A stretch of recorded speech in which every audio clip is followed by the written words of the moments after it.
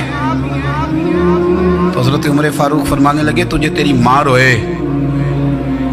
ابو بکر تجھ سے بھی افضل تھے, تیرے باپ سے بھی افضل تھے, اور صدیق اکبر مجھ سے بھی افضل ہے اور میرے باپ سے بھی افضل ہے. یہ تو کس طرح کی بات کر رہا ہے. یہاں ہر شے ہضم نہیں ہو جاتی, فوری طور پہ لوگ ڈکار بھی پورا نہیں لیتے. قرآن مجید نے کہا فَلَا تُزَكُّوا أَنفُسَكُمْ هُوَ أَعْلَمُ بِمَنِ اتَّقَىٰ, اپنے منہ سے نہ کہو میں پاک صاف ہوں, اللہ زیادہ بہتر جانتا ہے کہ تم میں سے پرہیزگار کون ہے. اپنے منہ سے تعریفیں کرتے کراتے ہو, یہ مزاج چھوڑ دیں. حضرت عمر رضی اللہ تعالیٰ عنہ پسند نہیں کرتے تھے. ایک آدمی نہ چلتا تھا وہاں تو بڑا متکبرانہ چال کے ساتھ چلتا. حضرت عمر نے دیکھا, یہاں تک احتساب فرماتے تھے, زمین پہ زور زور سے پیر پٹکتا, چال بڑی اس کی متکبرانہ, لوگ بڑے پریشان ہوتے. حضرت عمر نے ایک دن سمجھایا, باز نہیں آیا. اگلے دن پہ درہ نکال لیا, لگائے 4 درے, فرمایا آج کے بعد نہ چلنا اس طرح مدینے میں پیر پٹک پٹک کے. اس وقت تو اسے غصہ لگا, لیکن کچھ دیر کے بعد نا جب غصہ اترا تو حضرت عمر کے پاس آیا, کہنے لگا حضور اللہ آپ کا بھلا کرے, آپ نے درے نہیں مارے, آپ نے تو شیطان بھگا دیا جو میرے ساتھ چمٹا ہوا تھا. چمٹا ہوا شیطان آپ نے مجھ سے بھگا دیا ہے. یاد رکھیں مسند امام احمد بن حنبل میں حدیث ہے, اللہ کے پیارے رسول صلی اللہ علیہ وسلم فرماتے ہیں جو دنیا میں متکبرانہ چال کے ساتھ چلتا ہے نا, قیامت کے دن وہ اللہ سے اس حال میں ملے گا کہ رب اس سے ناراض ہوگا. متکبرانہ چال سے نہیں چلیں گے. تو حضرت فاروق اعظم رضی اللہ تعالیٰ عنہ کا یہ طریقہ تھا کہ آپ خیال کرتے, اور پتہ کس طرح کا آپ کا مزاج تھا, فرماتے تھے تقسیم کرو, دوسروں کا بھی خیال رکھو. جس طرح بندہ دیوانہ وار نہیں لوگوں کا خیال رکھتا کہ بندہ بگڑے کوئی نہ, دیوانہ وار. کچھ لوگ تبلیغ کرتے ہیں رسمی, اور کچھ لوگ ایسے ہوتے ہیں جو لوگوں کی اصلاح میں دیوانے ہو جاتے ہیں. ان کی خواہش ہوتی ہے یہاں بھی بندہ ٹھیک ہو جائے, یہاں بھی بندہ ٹھیک ہو جائے, یہاں بھی بندہ ٹھیک ہو. کچھ لوگ کڑی نگرانی کرتے ہیں کہ انسان بگڑنے نہ پائے. حضرت عمر فاروق رضی اللہ تعالیٰ عنہ نا گوشت والی دکان کے پیچھے جا کے بیٹھ گئے کئی دنوں تک. وہ کہنے لگا حضور یہاں کیا ہے, فرمایا تو اپنا کام کرنا. گوشت والی دکان پہ بیٹھے, کام کر اپنا, نگرانی کرنے لگے حضرت عمر. پھر آپ نے نا وہ بندے پکڑ لیے. کون؟ جو 2 دن مسلسل گوشت خریدنے آئے, پکڑ کے کھڑا کر لیا. فرمایا تو کل بھی گوشت لینے آیا تھا. حضور ہاں. فرمایا آج پھر کھائے گا؟ حضور جی.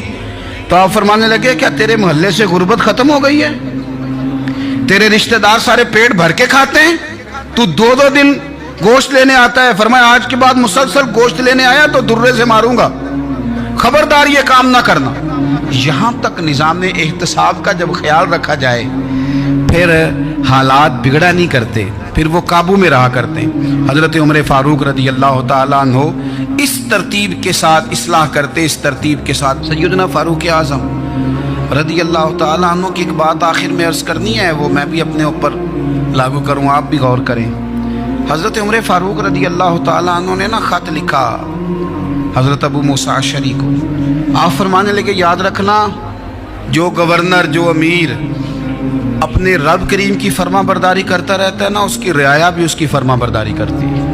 اور جو لوگ اپنے رب کریم کی فرما برداری چھوڑ دیتے ہیں, پھر جنہوں نے ان کی فرما برداری کرنی ہوتی ہے وہ ان کی فرما برداری چھوڑ دیتے ہیں. آپ نے سپہ سالاروں کو خط لکھے تھے, فوج کے جو جرنیل تھے, کمانڈو تھے, ان کو خط لکھے تھے. فرمایا جو سپاہی نماز نہیں پڑھتا اسے فوج سے نکال دو, اور ساتھ لکھا تھا یاد رکھو جو رب کا وفادار نہیں وہ ہمارا کیسے ہو سکتا ہے, نکال دو ان لوگوں کو, فوج سے الگ کر دو. ہم آج جو بے پناہ پریشان ہیں کہ ہمارے بچے بات نہیں مانتے, شاگرد بات نہیں مانتے, ہم شکوے کرتے ہیں, بے ادبی بڑھ گئی. ادب کے ساتھ میں گزارش کروں گا بڑوں کی بارگاہوں میں, جو میری طرح کے بڑے بنے ہوئے ہیں, بزرگوں سے نہیں بات کرتا, ان سے میں کہوں گا کہ ہمیں ایک دفعہ اپنے اوپر بھی تو غور کر لینا چاہیے. کہیں ایسا تو نہیں ہے کہ ہم جب تک اللہ تعالیٰ کے فرما بردار تھے, جب تک ہم تقوی کے معیار پر تھے, ہماری بات ماننے والے ہماری بات مان رہے تھے. کہیں ایسا تو نہیں کہ ہم اس معیار سے ہل گئے ہیں, تو اب جو ہمارے فرما بردار تھے وہاں سے ہل گئے. حضرت عمر رضی اللہ تعالیٰ عنہ فرمایا کرتے تھے کہ لوگوں کو عجب میں مبتلا نہیں ہونا چاہیے، خود پسندی کا جو ماحول ہوتا ہے اس سے لوگوں کو ہمیشہ نکلنا چاہیے۔ حضرت عمر کے ایک صاحبزادے نے کنگھی کر لی، اچھا لباس پہن لیا تو درہ مارا جناب عمر نے، تو آپ کی بیٹی کہنے لگی ابا یہ تو بالکل جائز ہے، اچھے کپڑے پہننا، اچھا لباس پہننا اور سر میں کنگھی کر لینا، اس پر درہ کیوں مار دیا؟ تو آپ فرمانے لگے بیٹا یہ خود پسندی میں مبتلا ہونے لگا تھا، یہ اپنے آپ کو بہت بھلا سمجھنے لگا تھا، اس کا خیال تھا کہ میں ہی ہوں، میرے علاوہ کوئی نہیں، یہ اس مقام پہ جا رہا تھا جہاں اس کی تربیت رک جاتی، اس لیے درہ مارا ہے۔ ایک دفعہ حکومتی معاملات کے اندر آپ کی اہلیہ نے مشورہ دینا چاہا، بڑے کام بیویاں نہیں کرتی، بڑے بڑے معاملات میں مداخلت نہیں کرتی۔ ہمارے بر صغیر میں وہ بادشاہ نہیں گزرا کہ جو فیصلہ کرتا تھا تو کرسی پہ بیٹھ جاتا تھا اور پردے کے پیچھے اس کی بیوی بیٹھ جاتی تھی، اور جب وہ فیصلہ سنانے لگتا تو یوں گردن پیچھے کرتا اور اہلیہ جو کہتی وہ فیصلہ سنا دیتا۔ لیکن ایک دفعہ خاتون نے ایک آدمی کو حضرت عمر نے معزول کیا تو آپ کی اہلیہ نے، اس آدمی کی اہلیہ حضرت عمر کی اہلیہ سے ملی ہوں گی، تو خاتون نے ذرا سفارش کرنی چاہیے، تو جناب عمر فاروق رضی اللہ تعالیٰ عنہ کے ہاتھ میں عصا تھا، ڈنڈا تھا، 2-3 دفعہ زمین پہ مارا، فرمایا تمہیں کس نے اجازت دی ہے حکومتی معاملات میں مشورہ دینے کی؟ یہ مشورہ مولا علی دیں گے یا عثمان غنی دیں گے؟ آپ کو کس نے اجازت دی؟ وہ حکومتی معاملات، وہ مسلمانوں کا اجتماعی معاملہ، وہ مسلمان دیکھیں گے، آپ کو اس میں آنے کی اجازت نہیں ہے۔ جو آپ کی ذمہ داریاں ہیں، آپ کے حقوق ہیں، ان پر آپ بات کریں۔ تو بھائی نظام میں احتساب اپنی ذات سے شروع کریں۔ ہماری اولادیں، ہمارے بچے، وہ باہر سے انہوں نے زیادہ اثر نہیں لیا، ہم نے انہیں بتایا ہے کہ ہم بڑے غریب ہیں، ہم بڑے مجبور ہیں، ہم تو بڑے کمزور ہیں، ہماری تو سنتا کوئی نہیں، یہ تو امیروں کا ملک ہے، اس میں تو فلانے کو اہمیت حاصل ہے۔ ان باتوں نے ہمارے بچوں کو کمزور کیا ہے، ان باتوں نے ہمارے بچوں کے دلوں میں احساس کمزوری پیدا کیا ہے۔ آپ ان کو جینا سکھائیں، آپ ان لوگوں کو بتلائیں کہ رب کریم نے جو تمہارے لیے بہتر سمجھا وہ تمہیں اپنے فضل سے بڑا عطا فرمایا ہے۔ آپ ان کو ان کے مقام پر رہ کر خوددار اور قناعت پسند ہونا سکھائیں، آپ یقین کریں گھر امن والا بن جائے گا۔ بچے اگر بھنا ہوا گوشت کھا رہے ہوں اور پھر بھی لاڑی رہے ہوں کہ مسالہ میری مرضی کا نہیں، سٹائل میری مرضی کا نہیں، ٹیسٹ میری مرضی کا نہیں، یہ والا گوشت میں نے نہیں کھانا، یہ اس طرح کر کے بھنا ہوتا تو پھر میں نے کھانا تھا، وہ زیادہ خوفناک صورتحال ہو جاتی ہے۔ لیکن اگر ابا جی، اماں جی، گھر والے کھیتوں میں کام کر رہے ہوں اور بچے اچار کے ساتھ روٹی لے کے جائیں اور بننے پہ بیٹھ کے، پھٹے پہ بیٹھ کے وہ پھر کھانا شروع کریں، اور جب وہ اچار آئے اور وہ ایک دوسرے کو کہیں کہ آج تو 2 کلے ہو گئے میرے کام کے، اس دفعہ تو دیکھنا ہماری فصل کتنی شاندار ہوگی، ایک دوسرے کو دیکھ دیکھ کے وہ ہنسیں اور مسکرائیں اور ان کی باتوں میں لذت ہو، اور پھر وہ کہیں کہ آم بڑے اچھے مل گئے تھے، دیکھو اچار کتنا سونا آ گیا ہے، دیکھو یہ کس قدر زیادہ اچھا ٹیسٹ ہے، تیل بھی بڑا اچھا ہے، گل بھی بڑے وقت پہ گیا ہے۔ آپ یقین کریں یوں لگتا ہے کہ کائنات کی سب سے بہترین روٹی یہ لوگ کھا رہے ہیں۔ یہ سوچ حضرت عمر نے ہمیں دی ہے، یہ فکر جناب عمر نے ہم تک پہنچائی ہے۔ اللہ ہمیں سمجھنے کی توفیق عطا فرمائے۔ آخر دعوایا ان الحمدللہ رب العالمین۔ بول اٹھا کافر، بول اٹھا، اگر 6 مہینے عمر دنیا میں اور رہتے تو دنیا میں کوئی کافر موجود نہ ہوتا۔ 6 مہینے، اور جب اس پتلے جلیل کا جنازہ اٹھا، اللہم بخاری پڑھیے نا، اللہم ارزقنا شہادت فی سبیلک، اللہ بسترے کی موت نہ دینا، شہادت کی دینا۔ عمر شہید ہوئے، مسجد نبوی میں نماز پڑھاتے، اور جب جنازہ اٹھا تو مدینے کا پھر پیچھے جو دلیر بچے وہ مولا علی تھے۔ مولا علی، جناب عمر کا جنازہ اٹھا تو سب سے پہلی ہائے جو نکلی وہ حضرت علی کی زبان سے نکلی، اور حضرت علی کی ساری داڑھی آنسوؤں سے بھر گئی۔ لوگوں نے کہا کہ علی کیا ہوا؟ فرمانے لگے تم دیکھ نہیں رہے جنازہ کس کا اٹھا ہے، پلٹ کے دیکھو تو صحیح، تم پتہ نہیں ہے کون گیا ہے؟ کہ حضور کیا ہوا؟ آپ فرمانے لگے عمر اس طرح کے کام کر کے گیا ہے، اب ان کے رستوں پہ کون چلے گا؟ کون اس کے جگر راہ وفا میں میں نقش ایسے چھوڑ آیا ہوں، میں جس منزل سے گزرا ہوں وہ اب تک یاد کرتی ہے۔ حضرت علی حضرت عمر کے جنازے پہ کھڑے ہو کے کہتے ہیں اللہ مجھے اس طرح کے عمل کرنے کی توفیق دے جس طرح کے عمر کر کے گیا۔ میرے بھائی پتلے عزیز پتلے حریت حضرت عمر رضی اللہ تعالیٰ عنہ جو اپنی زندگی انقلاب والی گزار کے گئے۔ عمر جب دنیا سے گئے تو 80 دینار کا قرضہ تھا، 22 لاکھ مربع میل کا حکمران، اور اپنے بیٹے سے کہنے لگے بیٹے کوشش کرنا تیرے خاندان والے مل کے میرا قرضہ اتار دے، میری قبر پہ بوجھ نہ رہے، اور اگر خاندان والے مدد نہ کریں تو میرے دوستوں سے بات کرنا، وہ مدد نہ کریں تو پھر علی سے بات کرنا۔ ان کا پیار آپس میں اتنا اور تو اختلاف ثابت کر رہا۔ 80 دینار کا قرضہ چھوڑ کر حضرت عمر دنیا سے گئے اور جاتی دفعہ کہہ گئے میرے بعد میرے بچوں کو حکومت کے مشورے میں بھی شامل نہ کرنا، حکومت کے مشورے میں بھی میری اولاد شامل نہ ہو۔ اتنا بڑا شخص اتنا بڑا رنگ دے کے یکم محرم کو جب عمر فاروق کا وصال ہوا تو بیٹے سے کہنے لگے اما عائشہ سے جا کے کہو میرا بھی نبی پاک کے روضے میں دفن ہونے کو دل کرتا ہے۔ ایک قبر کی جگہ ہے اما جی نے اپنے لیے رکھی ہے، بخاری یا بخاری۔ حضرت عائشہ کے پاس صاحبزادے گئے، کہنے لگے اما جی عمر کو زخم لگ گیا ہے، حالت بڑی پریشانی والی ہے۔ وہ کہتے ہیں اگر اما اجازت دے، سید عائشہ رو پڑی، فرمانے لگی کہ اپنی قبر کی جگہ تو نہیں نہ کسی کو دیتا، پر عمر نے کمال ہی بڑا کیا، اسے کہو جاؤ گنبد خضرا میں قیامت تک جو مصطفیٰ پہ اور ابو بکر پہ سلام پڑے گا وہ تجھ پہ بھی سلام پڑھ کے جائے گا، جاؤ میں نے جگہ دی۔ اعلیٰ حضرت فاضل بریلوی رحمت اللہ علیہ فرماتے ہیں وہ عمر جس کے آداب شیدا شکر، اس خدا دوست حضرت پہ لاکھوں سلام، اس خدا دوست حضرت پہ۔ آپ یقین کریں ممبر پہ بیٹھا ہوں، حضرت عمر کا جب نام لیتا ہوں تو میرے وجود کے رونگٹے کھڑے ہو جاتے ہیں۔ حضرت عمر کی زندگی جب پڑھتا ہوں تو لگتا ہے خدایا ایسے شخص بھی دنیا میں آئے کہ حضرت عمر رضی اللہ تعالیٰ عنہ کا آج یوم شہادت ہے۔ میرا تو دل کرتا تھا کہ فجر سے باتیں شروع ہوں اور سارا دن ہی عمر کی باتیں ہوتی رہے، سارا دن جناب عمر کی باتیں، سارا دن، اس لیے کہ ذکر جناب عمر کا ہوگا پر راضی اللہ کے رسول ہوں گے۔ میرے رسول پاک علیہ السلام سب کے لیے ہی دعا مانگتے ہیں نا، حضور کی دعا عام ہے، لیکن مصطفیٰ کریم نے کعبے کا غلاف تھام لیا اور غلاف کعبہ کو حضور نے سینے سے لپٹایا اور سینے سے چمٹا کے کہا اللہ میں نے تو کبھی سوال ہی زیادہ نہیں کیے، میں کرنے آیا ہوں، مجھے عمر دے دے، عمر دے دے۔ حضور نے مانگ کے لیا، اور پھر جب جس کو حضور مانگے اللہ سے، حضرت عوف بن مالک اشجعی ایک صحابی ہیں، حضرت عوف بن مالک رضی اللہ تعالیٰ عنہ فرماتے ہیں کہ جناب ابو بکر صدیق کا زمانہ تھا تو میں نے خواب دیکھا،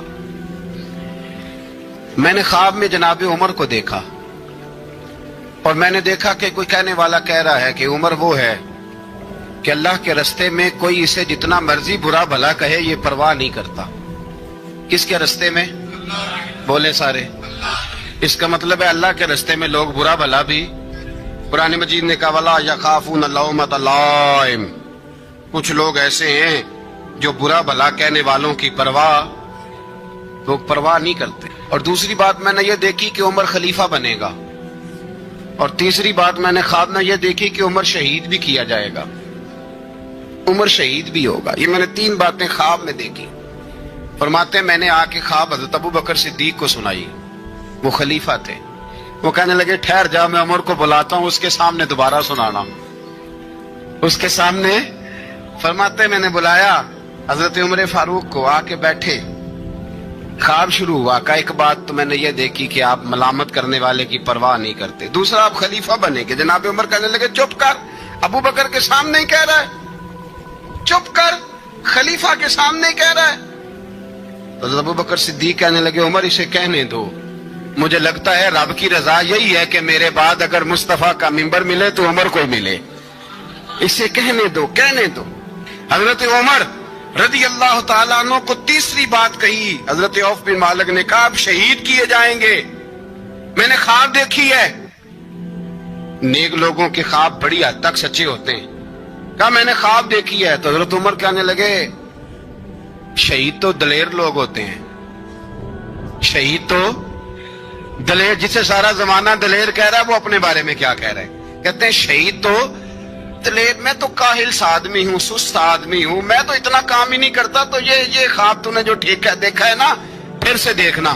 تو ابو بکر صدیق فرمانے لگے عاجزی نہ کر, انکساری نہ کر, تو جو کہہ رہا ہے ٹھیک کہہ رہا ہے, لیکن مجھے سن کے شکر بھی ہوا ہے اور افسوس بھی ہوا ہے. افسوس اس بات کا کہ تیرے جیسا بطل عظیم چلا جائے گا, اور شکر اس بات کا کہ رب تجھے زندگی بھی اعزاز والی دے گا, اور شہادت کی موت دے کے اللہ تجھے موت بھی عزت والی عطا فرمائے گا. اللہ موت بھی تجھے عزت والی دے گا, تجھے کاہلوں جیسی موت اللہ. حضرت فاروق اعظم رضی اللہ, او بھائی یہاں تو اس زمانے کا سب سے بڑا مسئلہ پروٹوکول ہے. ہم چھوٹے طبقے سے لے کر بڑے سارے پروٹوکول کے قائل ہیں, پر حضرت عمر رضی اللہ تعالی, حضرت عمر کی سادگی اور پھر جناب عمر کی عاجزی, جب انسان اپنے اوپر سوار کر لیتا ہے نا, سوار کر لیتا ہے, میں بدکار پرانا خادم کسے در ملی نٹ ہوئی, تے واصف یار نے نظر جو کی تھی تے واصف ہی ہو. میں اکثر سوچتا ہوں حضور نے جہاں بھی کہا نا, فرمایا میرے بعد نبی ہوتے تو خطاب کے بیٹے عمر ہوتے. حضور نے فرمایا عمر جس رستے سے جاتا ہے شیطان وہ رستہ بدل جاتا ہے. نبی پاک صلی اللہ علیہ وسلم نے فرمایا میرا عمر وہ ہے کہ اس کی زبان پر حق جاری ہے. حضور علیہ الصلوۃ والسلام نے فرمایا 950 سال حضرت جبریل میرے عمر کی شان بیان کریں تو ان کی عظمت ختم نہیں ہوتی. 950 سال جبریل عظمت بیان کرے تو ختم نہیں ہوتی. یہ بات ہے حضرت عمر کی, اور فرمایا عمر ابو بکر کی نیکیوں میں سے ایک نیکی ہے, یہ شان ہے عمر فاروق رضی اللہ تعالیٰ عنہ کی. حضور نے فرمایا میرے بعد نبی ہوتے تو عمر ہوتے, جس گلی سے عمر آئے شیطان رستہ بدل جائے. میرے عمر فاروق کی شان 950 سال بیان ہو تو ختم نہ ہو. عمر کی زبان پر اللہ حق بیان کرتا ہے, جو عمر کہتا ہے وہی رب کر دیتا ہے. حضور ساری زندگی فضیلتیں بیان کرتے رہے, عمر جواب میں کیا کہتے ہیں؟ کوئی بتائے نا کہ یہ والی حدیثیں کبھی عمر نے بھی روایت کی ہوں کہ حضور نے میرے بارے میں یہ کہا ہے.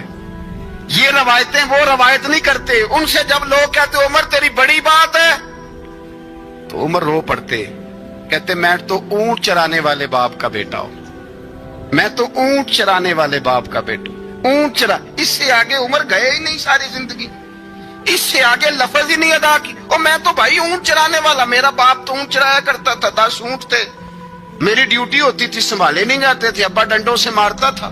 ساری زندگی عمر حج کرنے گئے, ایک خشک تنا کھجور کا عمر فاروق رضی اللہ تعالیٰ عنہ نے اس کو اپنے کلاوے میں لیا, رونے لگے. لوگوں نے کہا عمر کیا ہوا؟ فرمانے لگے یہاں میں اونٹ چرایا کرتا تھا, یہاں میں اونٹ چراتا تھا, 10 اونٹ سنبھالے نہیں جاتے تھے. دیکھو رسول اللہ کی شان, آج ساری امت چلانے کا طریقہ عطا فرما دیا ہے. ساری نظریے سے پیار. یار پیسہ کس کو برا لگتا ہے؟ سارے صحابہ مل کے آئے, کہنے لگے عمر فاروق سے کہنا ہے نبی پاک کے زمانے میں تو ظاہراً غربت تھی, ابو بکر کے دور میں بھی غربت تھی, اب تو بڑا مال ہے. عمر سے سفارش کرو کہ عمر نیا کرتا پہنا کرے. ملکوں کے سفیر آتے, عمر وہی پھٹی پرانی چادر اوڑھ کے اور وہی کئی جگہ پہ پیبند لگے سوٹ پہن کے سفیروں کے سامنے بیٹھ جاتا ہے. عمر کو مشورہ دو, طے ہو گئی بات. سب نے جب مشورہ دے لیا تو سارے کہنے لگے یہ بتاؤ شیر کی مونچھ کو ہاتھ کون لگائے گا؟ کہنا کس نے ہے؟ بندہ بھی تو ڈھونڈو نا.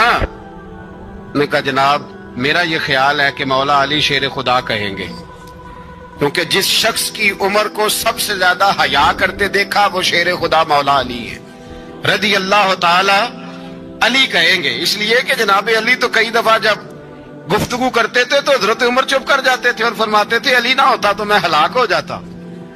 تو کہا علی سے کہو. جناب علی شیر خدا کو بلایا, کس کام کے لیے؟ جی اللہ اکبر.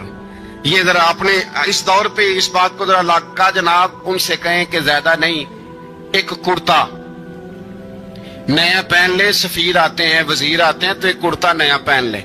حضرت علی کو بلایا، آپ فرمانے لگے کوئی اور بات ہوتی تو میں کہہ دیتا، یہ والی میں نہیں کہہ سکتا، کوئی اور ہوتی تو میں عمر کو کئی دفعہ کہہ دیتا ہوں، جلال میں بھی تو سن، یہ والی میں نہیں کہہ سکتا، میں تمہیں ایک مشورہ دیتا ہوں۔ کہا وہ کیا؟ کہنے لگے سیدہ عائشہ صدیقہ سے کہو، وہ مومنوں کی ماں ہیں، عمر ٹالے گا نہیں۔ اماں جی سے جا کے کہا اماں جی نیا کرتا عمر سے کہیں پہن لیں، وزیر آتے ہیں بڑے بڑے لوگ، تو چلو کوئی حرج نہیں۔ اللہ تعالیٰ نے ارشاد فرمایا کہ الذی خلق الموت والحیات لیبلوکم ایکم احسن عملا، فرمایا ہم نے موت اور حیات کو اس لیے پیدا کیا ہے تاکہ پتہ چلے تم میں اچھے کام کون کرتا ہے، بہترین عمل کون کرتا ہے، سوسائٹی میں معاشرے میں اچھا کردار کون چھوڑ کے جاتا ہے۔ یہاں سے جو لوگ سعودی عرب جاتے ہیں ان کا والد قرض اٹھا کے پلاٹ بیچ کے، یا ماں زیور بیچتی ہے، مجبوری ہے چلو وہاں جائے گا کوئی کاروبار کر لے گا، لیکن بندہ یہاں سے اتنی مجبوری کے بعد وہاں جائے اور وہاں جا کے وہ بالکل فارغ بیٹھا رہے، تو اس کو ہر آدمی سمجھاتا ہے، اور کچھ لوگ اسے سخت جملوں سے بھی نوازتے ہیں، کہتے ہیں یار اتنی مشکل سے تیرے باپ نے بھیجا ہے، اتنی آرزوؤں کے بعد تیری ماں نے تیرے لیے بندوبست کیا ہے اور تو یہاں فارغ پھر رہا ہے۔ آپ نے دیکھا ہوگا کہ جو لوگ اسکول کالج میں پڑھتے ہیں اور ماں باپ غریب ہوتے ہیں تو ان کے اساتذہ جب انہیں سمجھاتے ہیں تو ساتھ یہ بھی کہتے ہیں کہ یار دیکھ تیرا ابا کتنی مشکل سے تیرے خرچ پورے کرتا ہے۔ اگر کوئی شخص بھی کسی بھی مقام پہ کوئی ذمہ داری اسے دی جائے اور وہ اپنی ڈیوٹی ٹھیک نہ کرے، مقصد پورا نہ کرے، تو لوگ اس سے خوش نہیں ہوتے، لوگ اس کے لیے اچھے جذبات نہیں رکھتے، کہتے تو اپنا مقصد نہیں پورا، میں یہاں آیا ہوں آپ کو اللہ رسول کی بات بتانے، آپ نے اچھا گمان کر کے مجھے دعوت دے لی کہ شاید یہ ہمیں صحیح طرح سمجھا سکتا ہے، اب میں یہاں آ کے آپ کو اللہ رسول کی بات بتاؤں ہی کوئی نہ، تو آپ کہیں گے میاں آپ کو تو بلایا تھا کہ آپ ہمیں کوئی سمجھا دیں، کوئی نصیحت کر دیں، تو آپ تو ادھر ادھر کی ہانک کے چلے گئے، قبول نہیں کریں گے لوگ۔ مقصد کو سمجھنا چاہیے، رزق ضرور کمائیں، بڑی اچھی بات ہے، نکاح، بچے، گھر، برادری، قبیلہ، یہ ساری چیزیں ضمن ہیں، ذیل ہیں،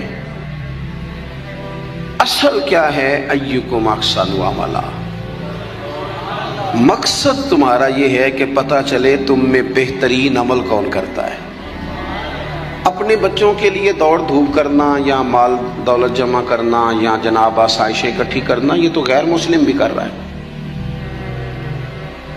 میں اکثر کہتا ہوں کہ یہ دیندار طبقہ ہے، میری طرح کے لوگ ہیں، تو ایک بندہ 6 گھنٹے کا سفر طے کر کے آیا ہے، اس نے اسے دیندار سمجھا ہے، نیک آدمی سمجھا جبھی آیا نا، کتنا بڑا اس نے اسے مقام دیا ہے کہ اسے حضور سید عالم علیہ السلام کے دین کا نمائندہ سمجھا ہے۔ یہ خطیب صاحب ہیں، یہ استاد صاحب ہیں، امام صاحب ہیں، پیر صاحب ہیں، کتنا بڑا اپنا مقام اگر بندہ کبھی سمجھے تو کتنا لوگوں نے اسے بڑا درجہ دیا ہے۔ اب ایک بندہ ولی سمجھ کے آ رہا ہے، اس کو کتنا درجہ ملے گا، لیکن اگر سامنے والا جس کو وہ اتنا مقدس مقام دیتا ہے کہ ولی سمجھتا ہے، اور اس بندے کا لالچ 2-4 ہزار ہو جائے، 15-20 ہزار 25 ہزار کی تقریر بیچے، نعت بیچے، دعا بیچے، معاذ اللہ، تو اس کا درجہ کتنا بڑا تھا اور وہ آ کہاں پہ گیا ہے۔